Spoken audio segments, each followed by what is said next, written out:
Jamaah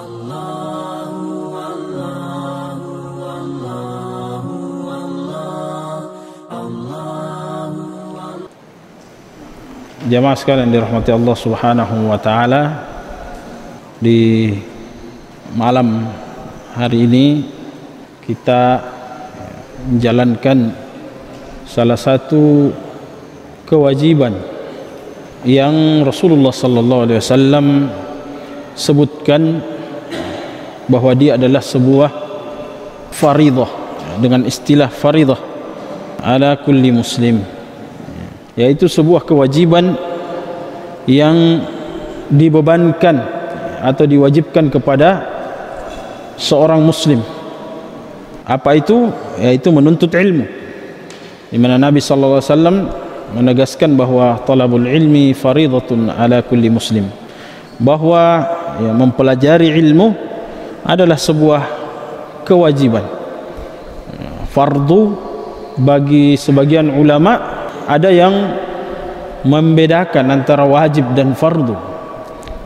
Di antara mereka ada yang mengatakan fardu itu lebih kuat daripada wajib, sehingga kita sebagai seorang muslim ketika disebutkan fardu, suatu hukum itu disebutkan sebagai atau dengan status fardunya, maka tentu kita pun memberikan perhatian khusus karena dia dianggap lebih daripada wajib. Di antara yang fardu juga adalah rukun-rukun Islam, seperti solat. Makanya dikatakan solat fardu. Meskipun kebanyakan ulama mengartikan sama antara fardu dan wajib. Mengapa demikian? Karena Islam itu dibangun di atas ilmu. Islam dibangun di atas hal yang pasti, pengetahuan, bukan dibangun dengan meraba-raba, atau dibangun dengan hal-hal yang tidak ada dasarnya, hanya perasaan satu dua orang saja. Tapi dia adalah ilahiyah, dia adalah syariat yang diturunkan oleh Allah Subhanahu wa taala, samawiyah, yang Allah Subhanahu wa taala turunkan. Kemudian diutuslah Rasulullah sallallahu alaihi wasallam untuk mengajarkan ilmu tersebut. Maka kesempatan ini tentu saja kita ingin jadikan untuk bahan atau sarana untuk saling mengingatkan tentang kewajiban yang satu ini, di saat orang saat ini kebanyakan memudah-mudahkan. Jadi ciri khas Islam itu adalah ilmu. Budaya Islam itu adalah ilmu. Bahkan kita dilarang untuk mengerjakan sesuatu atau berbuat sesuatu sebelum kita mengilmuinya. Al-ilmu qabla al-qawli wal amal. Berilmu dulu, mengetahui dulu bahwa itu datang dari Islam, baru kemudian kita ucapkan atau kita amalkan jika memang ada perintah untuk mengamalkan hal tersebut. Sekali lagi semoga kita menjadikan hal ini menjadi agenda dalam kehidupan kita, yaitu talabul ilmi, atau mempelajari syariat, di antara syariat-syariat Allah Subhanahu wa taala. Dan kebanyakan orang-orang yang sesat adalah orang-orang yang menjauhkan dirinya dari ilmu, atau mempelajari namun tidak sempurna, secara parsial, hanya atau memilih-milih ilmu tersebut, tidak mempelajarinya secara lengkap. Dan tentu kita tidak ingin termasuk di dalamnya. Jamaah sekalian dirahmati Allah Subhanahu wa taala, sesuai dengan tema kita bahwa sebuah atau salah satu atau mungkin balasan Allah Subhanahu wa taala kepada generasi terbaik ini, atau orang-orang yang memiliki atau orang-orang yang masuk dalam golongan radhiyallahu anhum, yang diridhai oleh Allah Subhanahu wa taala, atau al-muttaqun, orang-orang yang bertakwa kepada Allah Subhanahu wa taala, adalah membalasnya dengan kebaikan, membalasnya dengan sesuatu yang tentu bukan sesuatu yang remeh, bukan sesuatu yang kecil, bahwa ketaatan-ketaatan yang selama ini kita lakukan tidak boleh kita katakan bahwa dia hanya berupa ketaatan begitu saja. Fa amma man thaqulat mawazinuhu fa huwa fi 'ishatir radiyah. Siapa yang timbangan amalannya itu berat, kebaikannya itu berat, maka Allah Subhanahu wa taala tidak akan menyia-nyiakan. Dikatakan 'ishat fa huwa fi 'ishatir radiyah. Berada dalam kehidupan yang diridhai Allah Subhanahu wa taala, yang dia ridhai, yang dia senangi. Dan Allah Subhanahu wa taala wa man ya'mal mithqala dzarratin khairan yarah. Allah Subhanahu wa taala membalas setiap khairan yang kita kerjakan, setiap kebaikan yang dikerjakan, maka Allah Subhanahu wa taala tidak menyia-nyiakan kebaikan tersebut. Yarahu, pasti akan diperhatikan oleh Allah Subhanahu wa taala. Dan Allah Subhanahu wa taala tidak pernah ghafilin amma ya'malun, tidak pernah lalai dari setiap hitungan-hitungan yang dihitungkan kepada kita. Dan balasan yang paling indah ya bagi seorang muslim adalah ketika mereka disebutkan oleh Allah Subhanahu wa taala, ya ayyatuhan nafsul mutmainnah irji'i ila rabbiki radiyatan mardiyah udkhuli fi ibadi wadkhuli jannati. Ketika Allah Subhanahu wa taala memanggil kita, jiwa-jiwa yang tenang, lalu kemudian memasukkan kita ke dalam golongan hamba-hambanya, diakui sebagai hamba Allah Subhanahu wa taala, lalu kemudian diminta untuk masuk ke dalam surga Allah Subhanahu wa taala. Ya, jadi ini balasan yang Allah Subhanahu wa taala berikan kepada hamba-hamba yang memang diridhai oleh Allah Subhanahu wa taala. Irji'i ila rabbiki, kembalilah kepada Tuhanmu, kepada Rabbmu, radiyatan mardiyah, dalam keadaan Allah Subhanahu wa taala ridha, dan kita pun senang dengan balasan tersebut.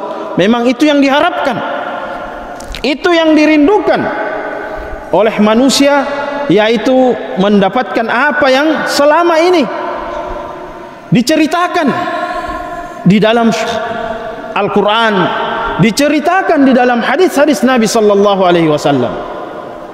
Namun sebelum kita tentu saja lebih panjang untuk membahas pembahasan kita ini, perlu kita memahami bahwa untuk sampai ke sana, untuk sampai kepada apa yang dijanjikan Allah Subhanahu wa taala tersebut, dia bukan hal yang, atau dia adalah sesuatu yang harus diperjuangkan. Kalau kita mendengarkan surga, tentu kita harus tahu beberapa sifat daripada surga itu sebagai balasan yang diberikan oleh Allah Subhanahu wa taala. Kita ketahui dalam surga itu semuanya adalah kenikmatan. Ada yang dirinci di dalam Al-Quran, ada yang secara umum disebutkan bahwa di dalamnya banyak keindahan-keindahan. Wa ma tashtahil anfus, yang disukai oleh hawa nafsu kita, yang dulunya di dunia dilarang, di surga kemudian itu dikeluarkan semuanya, apapun yang kita lakukan. Bahkan tidak ada sesuatu yang kotor. Dalam hadis Imam Al-Bukhari menyebutkan, diriwayatkan oleh Abu Hurairah, menyebutkan bahwa di dalamnya tidak ada, bahkan sampai meludah pun tidak ada, membuang kotoran, baik itu berupa ludah, ingus dan sebagainya, kotoran yang selama ini kita lihat, la yataghawwat la yabulun, la yataghawwatuna la yabulun, mereka tidak akan buang air. Bahkan bagi mereka semua kenikmatan, lahum ma yasha'una 'inda rabbihim, bagi mereka apa yang mereka inginkan, semua yang mereka inginkan. Bahkan dikatakan kutufuha daniyah, dia mendekat, dipetik, bukan dijolok ya, di sebagaimana yang kita lakukan kalau mau ambil buah. Tidak, dia yang datang lalu kita tinggal memetik. Kutufuha daniyah. Dan masih banyak lagi kenikmatan-kenikmatan. Intinya bahwa isinya adalah kenikmatan. Yang kedua, bahwa kenikmatan tersebut bersifat kekal, khalidina fiha, bersifat kekal, tidak terputus. Tidak ada satu detik dalam hidup kita di surga nantinya yang berupa kesulitan, tidak ada, ya. Satu detik pun tidak ada, namanya kenikmatan yang tidak terputus. Sehingga ya, bahkan mungkin kalau ada hitungan lebih kecil dari detik saja, ya, tidak ada kesulitan atau hal yang menyulitkan kita di dalam surga nanti, dan itu bersifat selama-lamanya, khalidina fiha, bersifat selama-lamanya. Namun yang penting untuk kita pahami jamaah sekalian dirahmati Allah adalah yang selanjutnya, bahwa surga itu disiapkan tidak untuk semua orang, tidak untuk semua orang, hanya orang-orang yang Allah Subhanahu wa taala pilih, seperti yang kita sebutkan tadi dalam ayat di surah Al-Fajr tadi. Tidak semua orang. Makanya dalam penegasan dari Allah Subhanahu wa taala juga menyebutkan wasari'u ila maghfiratin min rabbikum, dan bersegeralah menuju ampunan Rabb, bersihkan diri dari apa-apa yang tidak diridhai atau mendatangkan yang mendatangkan apa, yang mendatangkan kemurkaan Allah Subhanahu wa taala. Dan juga wa jannatin arduhas samawati wal ard uiddat lil muttaqin, dan kepada surga yang luasnya seluas langit dan bumi, yang dipersiapkan untuk orang-orang yang bertakwa. Ini kata kunci daripada apa yang kita bahas ya dari tadi, bahwa ujung-ujungnya adalah hanya dipersiapkan untuk orang-orang yang bertakwa kepada Allah Subhanahu wa taala. Uiddat lil muttaqin, dipersiapkan kepada orang-orang yang beriman, yang taat kepada Allah Subhanahu wa taala. Makanya Rasulullah SAW dalam hadis dikatakan, kullu ummati yadkhuluna al-jannah illa man aba. Semua umatku nanti, diriwayatkan oleh Abu Hurairah, semua umatku nanti masuk ke dalam surga illa man aba, kecuali yang tidak mau. Ya, maka sahabat pun bertanya, adakah yang tidak mau? Artinya apa? Jaminan dari Rasulullah sallallahu alaihi wasallam bagi umatnya adalah semuanya yang tentu yang mengucapkan syahadat dan menjalankan konsekuensinya, mengimani apa yang dia ucapkan, ya, 2 kalimat syahadat dan ya konsekuensi atau muqtadayatnya. Kemudian kata Rasulullah SAW, ya, semuanya akan masuk surga, illa man aba, kecuali yang tidak mau. Artinya Rasulullah menyebutkan ada memang golongan yang tidak mau, disadari atau tidak disadari. Jadi golongan yang tidak mau masuk surga ini, mereka ada di antara mereka yang sadar bahwa mereka memang tidak mau, ya. Makanya kebanyakan, ya banyak juga kita dengarkan ungkapan-ungkapan yang meremehkan masalah kehidupan setelah kematian, mengatakan ya nanti kita atur, nanti di akhirat kita atur, ya. Ada ucapan-ucapan seperti itu ketika kita menegur seseorang, ya, dari perbuatan maksiatnya, ya. Ada bahkan yang mengucapkannya dengan bercanda, ya, mengatakan ya saya nanti saya lewati neraka. Maksudnya apa? Dia dilempar kencang-kencang sampai dia lewati katanya neraka, jadi tembus ke surga. Ini istihza, dia berupa olok-olokan. Ya banyak kita dengarkan seperti itu. Ya, ada juga nanti dia katakan ya nanti biar mungkar dan nakir yang menanyakan saya, ya yang bertanya kepada saya, ya kepada orang-orang yang seperti ini. Ya padahal sudah Allah Subhanahu wa taala tidak mungkin menyebutkan hal ini, bahwa dipersiapkan kepada orang-orang yang bertakwa. Rasulullah sebutkan illa man aba, artinya ada memang golongan yang tidak mau masuk surga. Ada golongan yang tidak mau masuk surga. Ya, maka Rasulullah pun menjawab, ada, ketika ditanya, adakah yang tidak mau? Ya, masa ada yang tidak mau kenikmatan yang kita sebutkan tadi? Rasulullah katakan, man ata'ani dakhalal jannah wa man asani faqad aba. Siapa yang mentaati mentaatiku, kata Rasulullah sallallahu alaihi wasallam, itulah yang akan masuk ke dalam syurga. Wa man asani, dan siapa yang membangkang bermaksiat atas setiap perintah syariat ini, faqad aba, sesungguhnya dia tidak mau masuk syurga.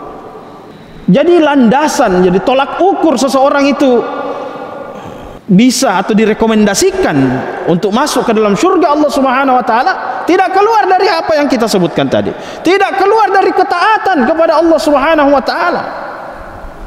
Bahkan dalam ayat juga disebutkan dengan tegas, wa may yushaqiqillaha war rasul min ba'di ma tabayyana lahumul huda wa yattabi' ghaira sabilil mu'minin nuwalli ma tawalla minhu wa nuslihi jahannam wa sa'at masira. Siapa yang durhaka kepada Allah dan Rasulnya, kemudian dia tidak mengerjakan apa yang dijelaskan atau petunjuk yang sudah dijelaskan oleh Rasulullah sallallahu alaihi wasallam, min ba'di ma tabayyana lahul huda, setelah sampai penjelasan itu kepada mereka, mereka bantah, mereka tidak mau menerima, atau minimal kalau dalam kitab tauhid disebutkan salah satu penyebab kufur itu asyak, ragu, bukan sekedar membantah, tapi ragu terhadap kebenaran Islam ini, itu juga masuk ke dalam kekufuran.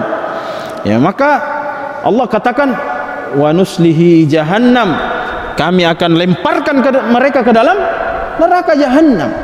Ini orang-orang yang durhaka kepada Allah dan Rasulnya. Jadi artinya apa? Memang pilihan kita hanya dua, yaitu surga dan neraka. Pilihan manusia tidak ada manzilah baina manzilatain. Akidah Ahlus Sunnah menyebutkan tidak ada manzilah baina manzilatain.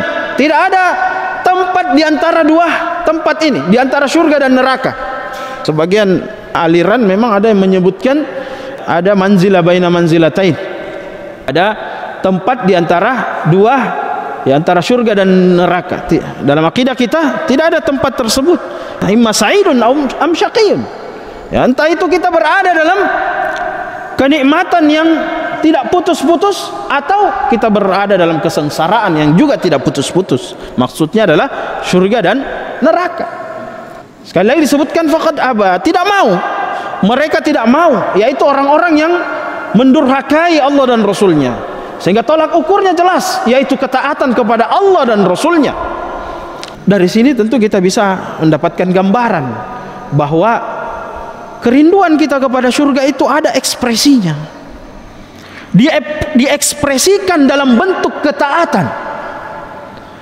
Sehingga orang-orang yang mengungkapkan kerinduannya terhadap surga, namun amalannya menyelisihi itu, maka itu, atau menyelisih ketaatan kepada Allah dan Rasulnya, maka itu hanya omong kosong, atau dia ada berbicara sesuatu yang menyelisih apa yang menjadi harapan dia. Dan kita ini sudah mengetahui dengan akal kita bahwa setiap tujuan itu ada jalannya. Setiap tujuan itu ada jalannya. Kalau orang ingin punya sukses di dunia, maksudnya dengan punya kekayaan yang banyak, ada jalannya. Dia harus berusaha dengan berdagang misalnya, atau bagaimana dia mengumpulkan modal, menabung dan sebagainya. Jika seseorang ingin menjadi atau punya tujuan tertentu, ingin belajar study menjadi dokter misalnya, dia akan menjalani hal tersebut sampai kepada tujuannya. Tidak mungkin kita akan akal kita pun tidak bisa menerima itu. Sekedar tidur saja tiba-tiba bangun kita sudah jadi arsitek, tidak seperti itu. Saya kira semua tahu itu. Kita tidur bangun tiba-tiba jadi pejabat. Kita tidur lalu bangun tiba-tiba kita terbangun berada di rumah megah dan sertifikatnya lengkap atas nama kita. Tidak begitu. Semuanya juga akan mengetahui bahwa apa-apa yang ingin kita tuju itu selalu ada jalan yang harus ditempuh. Apalagi surga Allah Subhanahu wa taala, tidak perlu kita ulang lagi apa yang kita sebutkan kenikmatannya. Bahkan Rasulullah juga menyebutkan, ala inna sil'atallahi ghaliyah, ketahuilah bahwa barang dagangan Allah Subhanahu wa taala itu mahal. Barang dagangan Allah Subhanahu wa taala itu mahal. Jadi ini Allah sudah patok memang bahwa dagangan saya mahal. Ada tidak pedagang seperti itu? Bahkan dikatakan ya biar mahal juga dibilang murah ya. Biar mahal ya tetap di bagaimana propagandanya, bagaimana copywritingnya istilah modern sekarang, supaya seakan-akan orang menganggap itu murah ya. Kalau Allah sudah tegas dari awal melalui lisan Rasulullah, barang dagangan saya itu mahal, tidak bisa didapat di pinggir jalan.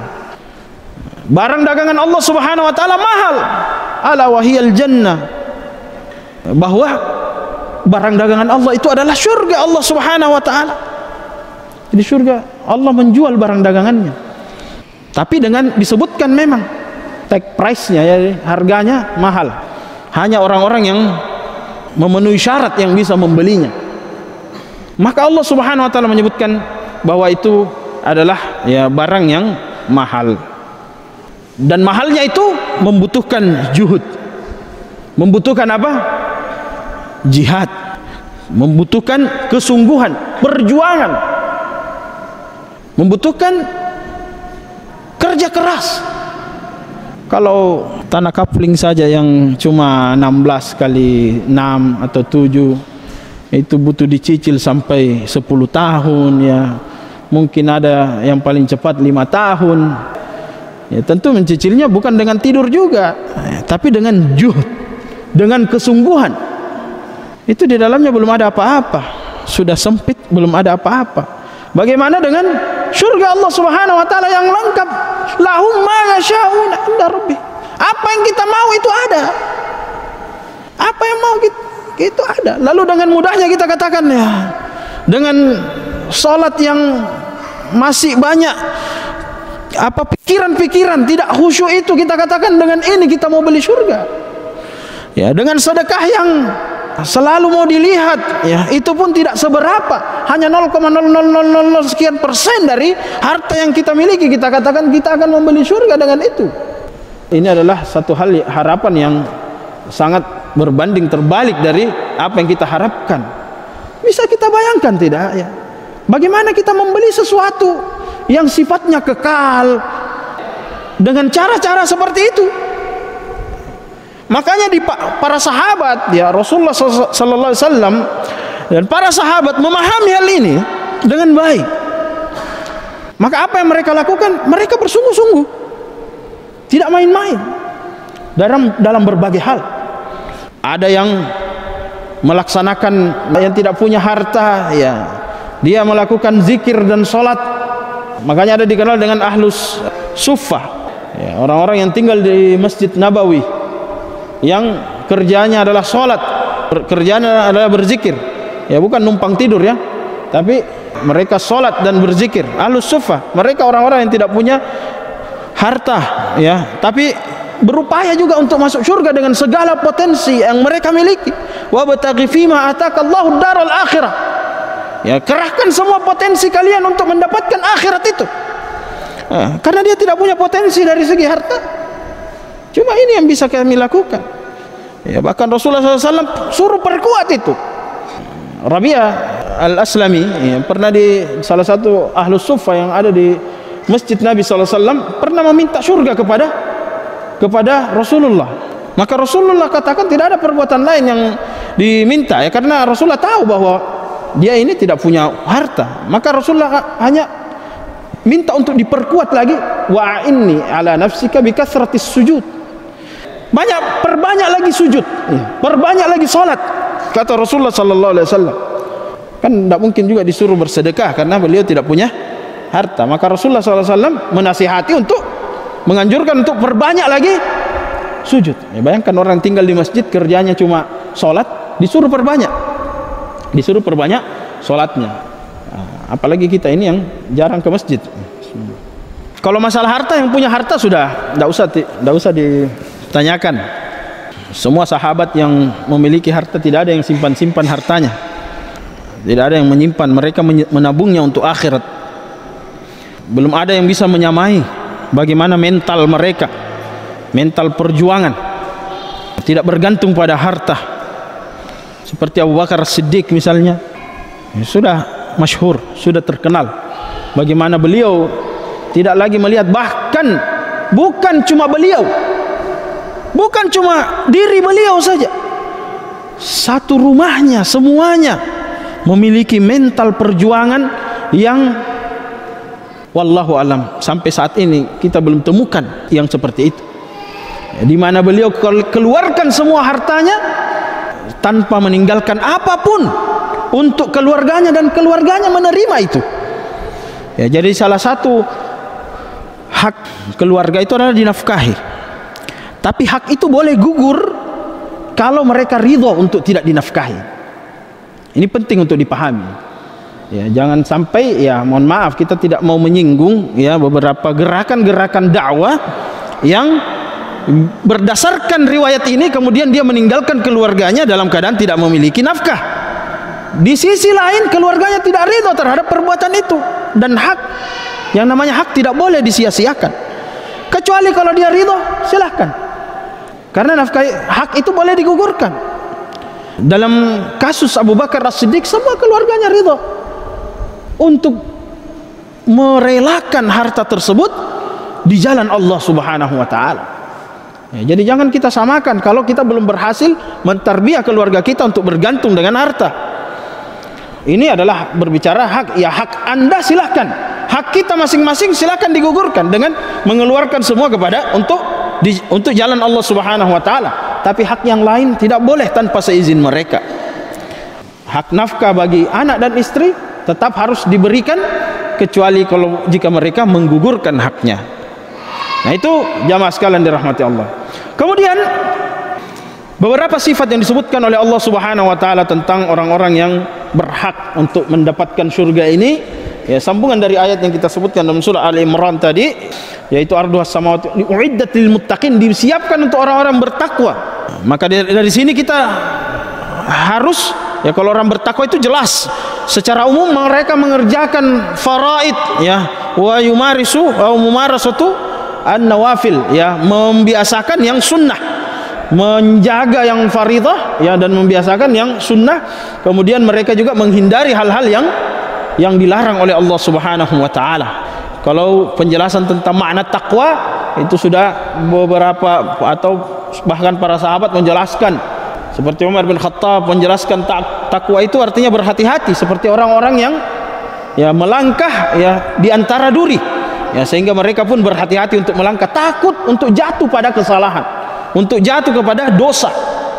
Lalu kemudian Allah menyambung, ini masih ada hubungannya dengan yang kita singgung tadi, alladzina yunfiquna fis sarra'i wad dharra. Ya, mereka adalah ya orang-orang yang berinfak di jalan Allah Subhanahu wa taala baik dalam keadaan lapang. Jadi bukan cuma berinfak, tapi Allah merincikan baik itu kondisinya lapang ataupun wad-dharra, dalam kondisi sempit. Kalau kita lapang saja masih sulit, apalagi di waktu sempit. Dan ini yang kita sebutkan nanti ini hanya standar minimal dari ya orang-orang yang mendapatkan surga atau secara umum. Ada nanti hak-hak spesial itu didapatkan ya nanti kalau ada kesempatan kita akan jelaskan.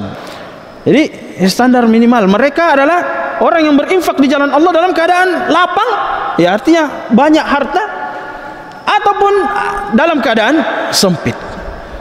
Nah, mari kita bercermin pada kondisi kita saat ini.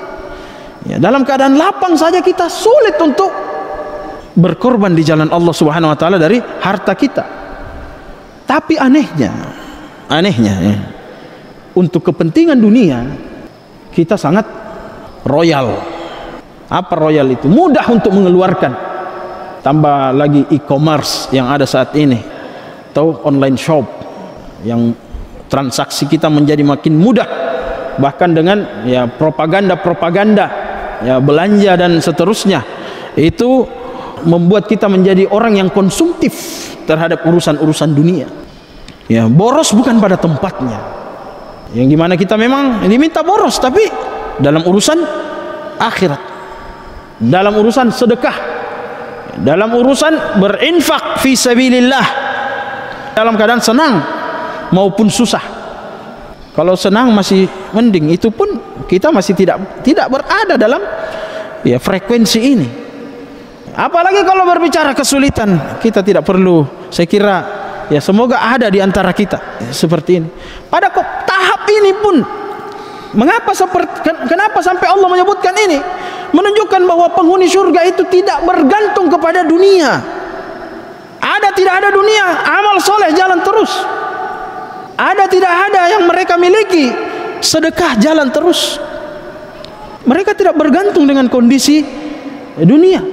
Ya nanti saya kaya baru saya bersedekah, tidak. Ya. Tapi ketika Allah Subhanahu wa taala turunkan ayat-ayat tentang sedekah, bahkan mereka meyakini bahwa Allah Subhanahu wa taala menjamin kehidupan mereka ketika mereka mengeluarkannya di jalan Allah Subhanahu wa taala. Itu yang mereka yakini. Bukan logika yang kita pakai selama ini. 1 kurang 1 0. Tidak seperti itu logika sedekah. Ini sering diulang. Walladzina yunfikuna amwalahum fi sabilillah kamathali habbatin ambatat sab'a sanabila fi kulli sumbulatin mi'atu habbah, dan seterusnya. Seperti orang yang menanam 1 biji kemudian tumbuh 7, dari 7 tangkai itu ada 100. Dan Allah Subhanahu wa taala yudhaifu liman yasha, melipat gandakan lagi. Bahkan tidak ada orang yang fakir karena bersedekah. Dan hampir semua motivator muslim kafir menyebutkan itu.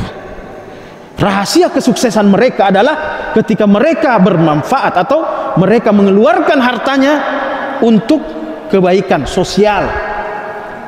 Orang-orang kafir pun menyebutkan itu. Orang termasuk orang terkaya di dunia, saya lupa namanya, Bernie Beckett apa, menyebutkan itu. Sampai hampir semua orang kaya punya foundation, punya yayasan sosial. Punya yayasan sosial, bukan 1-2 juta, miliaran mereka. Ini orang kafir meyakini itu. Meyakini bahwa keberuntungan yang mereka miliki adalah karena mereka sosial, royal dalam ya santun, menyantuni orang-orang yatim dan sebagainya. Kita muslim ini tidak, ya, ayat terlalu jelas untuk menjelaskan kepada kita. Tidak ada yang gumum, tidak ada yang tertutupi. Kemudian jamaah sekalian dirahmati Allah, tadi udah dalam keadaan apapun.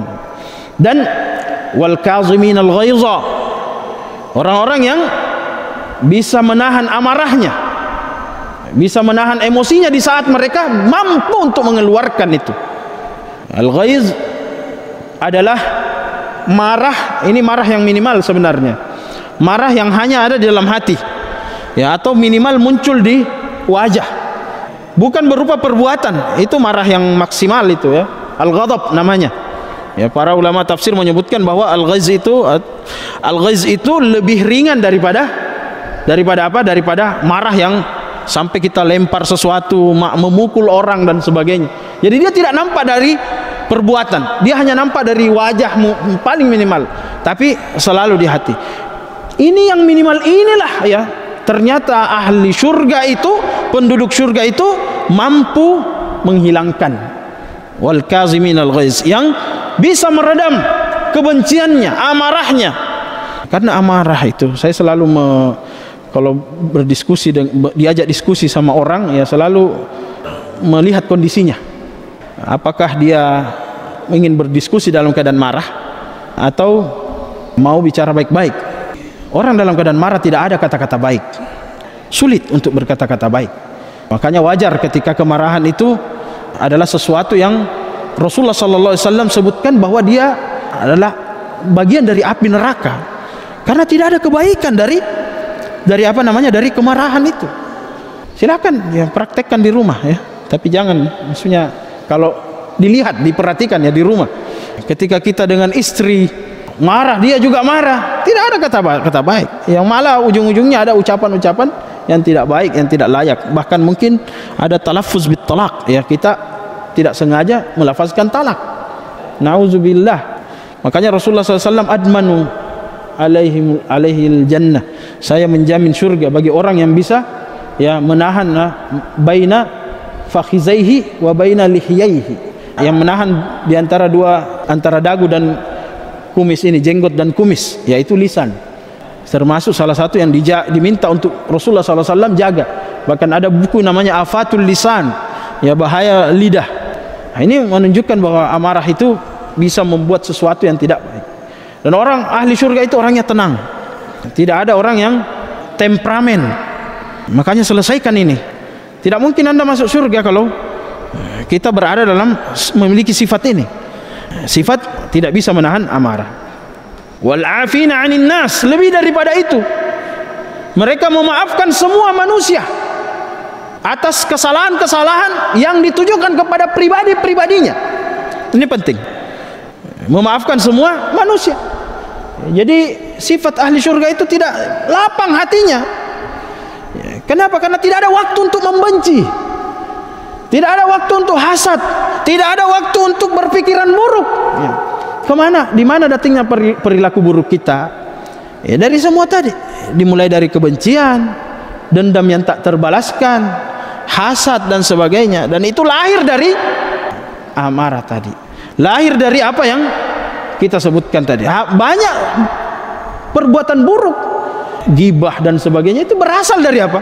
Kebencian kita kepada orang atau kelompok, kebencian terhadap kelompok, hasad kita, dengki kita terhadap kelompok atau orang tertentu, melahirkan perbuatan-perbuatan buruk. Kenapa ada orang tidak mau menjawab salam? Kenapa ada orang yang pelit? Kenapa? Semuanya adalah karena berasal dari hal tersebut. Dan ini bukan ciri ahli surga. Bukan ciri ahli surga. Ahli surga adalah orang-orang mutmainnah, yang tenang. Bagaimana kita mau tenang kalau di dalam hati kita dipenuhi dengan kegelisahan dan sebagainya? Wallahu yuhibbul muhsinin, dan Allah mencintai orang-orang yang muhsin, yang berbuat baik. Kemudian selanjutnya kita percepat karena waktu juga sudah hampir masuk. Allah sebutkan lagi bahwa orang-orang yang merindukan surga itu adalah idza fa'alu fahishatan, kalau terlanjur berbuat salah, melakukan perbuatan yang tidak baik, au zalamu anfusahum, atau mereka menzalimi diri-diri mereka dengan berbuat dosa. Mereka melakukan dosa kepada Allah Subhanahu wa taala, pelanggaran. Kita sudah sebutkan tadi bahwa faman asani faqad aba. Siapa yang durhaka kepada Rasulullah sallallahu alaihi wasallam, kepada syariat ini, maka sesungguhnya dia sudah dia digolongkan orang yang tidak mau masuk surga. Tapi bagaimana kalau sudah terlanjur? Allah tidak menutup pintu itu. Allah katakan walladzina idza fa'alu fahishatan aw zalamu anfusahum dzakarullah. Kalau mereka terlanjur berbuat buruk, berbuat sesuatu yang tidak baik, bermaksiat kepada Allah Subhanahu wa taala, mereka berzikir kepada Allah Subhanahu wa taala, mengingat Allah Subhanahu wa taala. Makanya sering kita sebut sering kita dengarkan itu, ingatlah, berzikir dan seterusnya. Ketika kita lupa, kita kadang ditegur oleh orang. Ketika kita marah, disuruh untuk mengingat. Maksudnya adalah mengingat Allah Subhanahu wa taala. Wa dzakarullah. Kemudian fastaghfaru lidzunubihim, dan mereka pun memohon ampun atas dosa yang mereka lakukan. Ini sesuai dengan hadis Nabi SAW bahwa salah satu hal yang bisa menghapuskan dosa-dosa kita adalah kebaikan-kebaikan. Wa atbi'is sayyi'atal hasanata tamhuha. Ikutkanlah perbuatan dosa itu dengan kebaikan-kebaikan. Jangan dibiarkan begitu. Kalau kita menjadi orang-orang yang merindukan surga, jangan biarkan kesalahan itu berlarut-larut. Tidak terbayar kesalahan itu kecuali dengan taubat, kecuali dengan minimal dengan istighfar yang tulus. Jangan dibiarkan kondisi kita berada dalam kesalahan. Au zalamu fastaghfiru lidzunubihim wa may yaghfiru dzunuba illallah. Karena tidak ada yang bisa menghapuskan, mengampuni dosa-dosa kita kecuali Allah Subhanahu wa taala. Walam yusirru ala ma fa'alu wa hum ya'lamun. Dan ini juga yang penting, bahwa kalau kita berbuat dosa, jangan lagi kembali kepada hal tersebut. Jangan diulangi. Jangan diulangi apa yang kita lakukan dari pelanggaran-pelanggaran sudah dilakukan di masa lalu, sehingga menjadi kebiasaan lagi. Ulaika jazaohum maghfiratun min rabbihim wa jannatin tajri min tahtiha al-anhar khalidina fiha wa ni'ma ajrul amilin. Mereka itulah, kata Allah Subhanahu wa taala, orang-orang yang dibalas dengan ampunan dan juga surga Allah Subhanahu wa taala.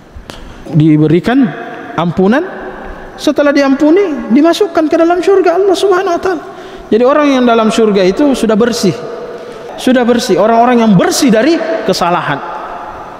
Kita tidak akan masuk surga sebelum kita membersihkan hal itu. Mana surga itu? Tajri min tahtihal anhar khalidina fiha, kekal kita di dalam kenikmatan tersebut. Wa ni'ma ajrul amilin, dan itulah sebaik-baik imbalan bagi orang-orang yang mengerjakannya. Sebaik-baik imbalan dari Allah Subhanahu wa taala. Nah, inilah jamaah sekalian dirahmati Allah. Ya, semoga kita dimudahkan untuk menjadi bagian dari penghuni surga tersebut, karena selama ini itu yang menjadi ungkapan kita. Dan jangan sampai harapan itu tinggallah sebuah harapan, atau hanya harapan-harapan yang tidak mungkin menjadi kenyataan. Mari kita jadikan amalan-amalan kita sebutkan tadi sebagai kebiasaan kita. Dan sekali lagi, ini hanya secara umum saja. Masih banyak lagi karakter-karakter yang secara spesifik disebutkan bagi orang-orang tertentu, para syuhada, al-mujahidun, kemudian siddiqin dan seterusnya, itu memiliki balasan yang lebih besar lagi di sisi Allah Subhanahu wa taala. Jadi sekali lagi, bahwa kehidupan kita ini sebentar lagi kita akan tinggalkan, mau atau tidak mau kita akan tinggalkan. Tidak ada baiknya terlalu memelihara atau terlalu mencari kesenangan di dunia ini sampai melupakan tujuan utama kita. Maka semua potensi yang kita miliki, mari kita jadikan wasilah. Tidak ada yang melarang dalam Islam, tidak ada yang melarang untuk kaya, tidak ada yang melarang untuk menjadi pejabat, tidak ada yang melarang untuk memiliki kekuasaan dan sebagainya, tidak ada. Bahkan di sebagian hadis dan riwayat diminta untuk mengambil hal-hal tersebut. Namun tentu saja bukan menjadi tujuan utama, tapi dia adalah wasilah untuk mencapai tujuan utama kita, yaitu jannatullah atau surga Allah Subhanahu wa taala. Mungkin ini yang bisa kita kaji pada malam hari ini, jamaah sekalian dirahmati Allah. Semoga ada manfaat dari apa yang kami sampaikan. Ada hal-hal yang keliru yang kami sampaikan, itu datangnya dari diri pribadi kami sebagai hamba yang dhaif, hamba yang jahil, yang juga masih terus belajar. Dan jika ada manfaat, tentu manfaat itu lebih utama bagi kami untuk mengamalkannya. Dan ya juga semoga menjadi timbangan amalan ya, bagi kami jika diamalkan oleh jamaah sekalian dirahmati Allah, dan itu datang dari Allah Subhanahu wa taala. Subhanakallahumma wa bihamdik, nasyhadu an la ilaha illa anta, nastaghfiruka wa natubu ilaika. Wassalamu alaikum warahmatullahi wabarakatuh.